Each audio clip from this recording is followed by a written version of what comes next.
Although Grand Admiral Thrawn made his triumphant live-action debut in Ahsoka Episode 6, there have been signs that the true antagonist of the series is still to come. Grand Admiral Thrawn, who is portrayed by Lars Mikkelsen, has already been established as one of the biggest threats the Star Wars galaxy has ever faced. Palpatine claimed that Thrawn's banishment to a distant galaxy changed the course of the galaxy forever. The Emperor thought that Thrawn's strategic brilliance would have destroyed the Rebel Alliance. Grand Admiral Thrawn may be significant, yet there is compelling evidence that he is not Ahsoka's primary antagonist at all. So far, Ahsoka has given off enticing signals that something else, possibly much more important, is happening in Peridea than the homecoming of an undoubtedly competent Imperial Grand Admiral. It seems more and more likely that Ahsoka is hiding its real history, a history much more important than that of Grand Admiral Thrawn. It's unclear what Grand Admiral Thrawn has been doing for the past 9 years while he's been on Peridea. In Ahsoka Episode 6, when his Star Destroyer arrives at Peridea, its hull has been repaired due to significant damage.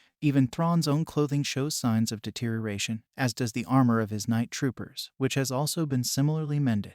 Whatever Thrawn and his men have been up to for the past 9 years in a different galaxy, it hasn't been a pleasant experience for them. It's also significant to note that Thrawn did not wait for Morgan Elspeth's arrival with the Great Mothers on Peridea, an odd choice given that he was aware of its imminence. The suggestion is that Thrawn and the Chimera were required someplace else in the galaxy, possibly fighting another foe. The other possibility is that Thrawn was continuously moving to avoid becoming a target. If there is a foe at Peridea, the Grand Admiral is wise enough to recognize when he is engaged in futile combat.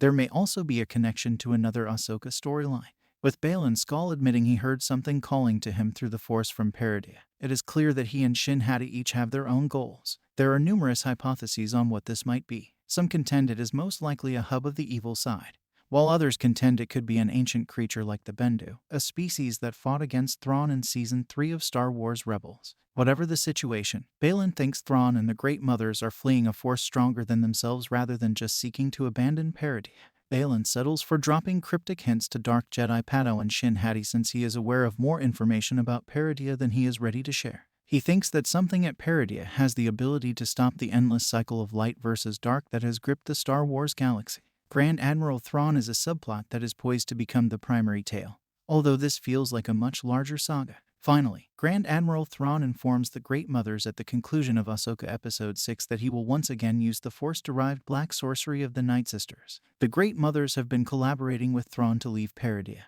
and they have even reached out to Morgan Elspeth to ask her for assistance. However, Thrawn's remarks give the impression that there is a formal alliance against another force. It's possible that the Night Sisters have assisted Thrawn in thwarting a greater villain if they are active on Peridea or elsewhere in this odd new galaxy. Although Grand Admiral Thrawn's live-action comeback is exciting, Ahsoka's final 2 episodes should resolve all of the unanswered mysteries behind his return. Although Thrawn is considered to be the main antagonist of the Mandalorian era, it appears that he has been battling something else, something far more terrible. Given that Ahsoka was raised in the Jedi Temple on Coruscant, like Baylan, she might be more knowledgeable about it than spectators. Ahsoka's true story will only become clear with time.